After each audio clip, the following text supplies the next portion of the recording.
Bienvenue dans les enquêtes du Nouveau Détective. Le Nouveau Détective, premier magazine d'enquête sur les grands faits divers, et Engel présente Il se guillotine la veille de son procès pour violence conjugale. Une enquête du Nouveau Détective. Guillotin lui-même n'aurait pas fait mieux. En attendant, il faut vérifier la solidité de la guillotine. L'homme en secoue les montants d'acier. Rien ne bouge. Les soudures sont bonnes. Méticuleux, il tire et relâche plusieurs fois la corde pour tester la course de la lame. Ça coulisse bien droit. Quant au tranchant taillé en biseau, son éclat se détache sur le métal rouillé. Aucun coup n'y résisterait. Richard est satisfait. Installé entre deux yuccas au bord de la piscine, sa guillotine a de l'allure. Vivement l'heure de s'en servir. Car oui, le bricoleur de 52 ans a tout à fait l'intention de la tester une fois. Il n'y aura pas de deuxième essai. Et pour cause, c'est sa propre tête qu'il entend ainsi faire rouler sur le carrelage de la piscine. Mais aura-t-il le courage d'aller jusqu'au bout ? Dalida voulait mourir sur scène. Avec ses cheveux bruns et son physique athlétique, Richard ne lui ressemble pas trop, mais il partage son ambition. Faire de sa mort un spectacle. Une lubie qui ne date pas d'hier. À l'époque de son premier suicide raté, l'homme est soudeur sur des plateformes pétrolières. À la fin de sa mission en Afrique, il décide de se foutre en l'air par overdose de médicaments.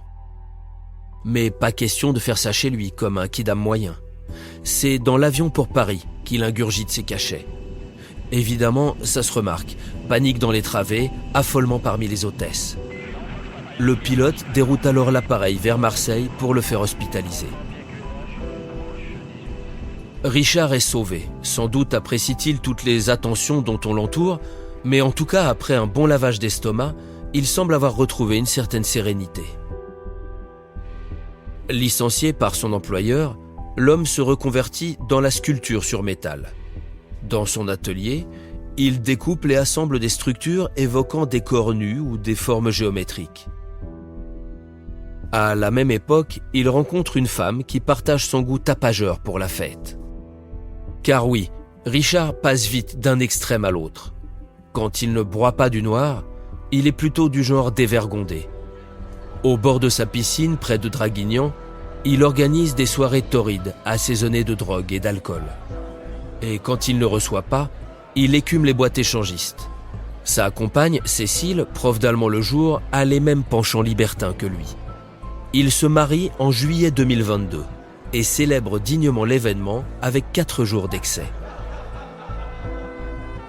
Appelés par les voisins, les pompiers déboulent en catastrophe. Richard les accueille aimablement en braquant sur eux un bazooka factice. Cette fine plaisanterie lui vaut une convocation devant le tribunal correctionnel. Pas grave pour Richard, du moment qu'on s'amuse. Mais sa bonne humeur ne va pas durer. À l'automne 2022, Cécile se laisse tenter par un plan à 3 en son absence. Richard l'apprend et le prend très mal. Jaloux, il tente de l'étrangler et menace même de brûler la maison. Puis, pour la seconde fois, il met sa mort en scène et se gave de médicaments sur le canapé du salon. Lorsqu'elle le trouve, elle appelle à nouveau les pompiers qui viennent le réanimer sans rancune. Mais à peine sorti des vapes, au lieu de remercier sa femme, il bondit sur ses pieds et lui allonge un direct du droit. Richard ne lui en veut plus pour sa petite incartade, mais il n'apprécie guère qu'on vienne saboter sa performance. Les pompiers le maîtrisent et le conduisent à l'hôpital psychiatrique pendant que Cécile dépose plainte. Richard est à nouveau convoqué devant le tribunal correctionnel de Draguignan.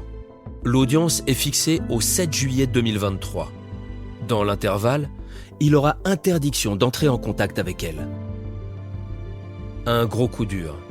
À mesure que les semaines passent, l'homme tente malgré tout de la reconquérir à grand renfort de l'être pathétique. Au même moment, son père, qu'il détestait plus que tout, décède. Qui va-t-il haïr désormais ? Désespéré, il se rabat sur sa méthode traditionnelle pour affronter les coups de cafard. Une troisième tentative de suicide. Un vrai show cette fois. Le 1er mars 2023, Richard monte une potence au milieu de son salon, tout en chrome rutilant. Et pour rajouter un peu de piquant à l'affaire, il remplace la traditionnelle corde, trop ennuyeuse, par un joli nœud coulant en fil de fer barbelé. Du panache, que diable! Satisfait de son travail, il filme le dispositif, poste la vidéo sur Facebook et annonce avec superbe « c'est la fin ». Le meilleur moyen, bien évidemment, de rater sa sortie. Car Cécile, découvrant les images, lui envoie les gendarmes. Richard est placé en garde à vue. Dans sa cellule, il tente bien de se pendre à l'ancienne, sans potence ni caméra, mais il rate lamentablement. Intrigué par tant de déveine, l'expert psychiatre formule une conclusion étonnante. Richard n'aurait, selon lui, aucune envie de mourir. Toutes ces petites farces ne seraient que des stratagèmes pour attirer l'attention. Mais à se tuer trop souvent, on finit par lasser son public. Vexé, Richard ne voit dès lors qu'une solution, faire mentir ce charlatan. Il va se tuer pour de bon et les foules vont adorer. Le 27 juin, il envoie un mail à la rédaction de Var Matin expliquant qu'il cherche un journaliste pour un sujet qui va faire le buzz. On le rappelle.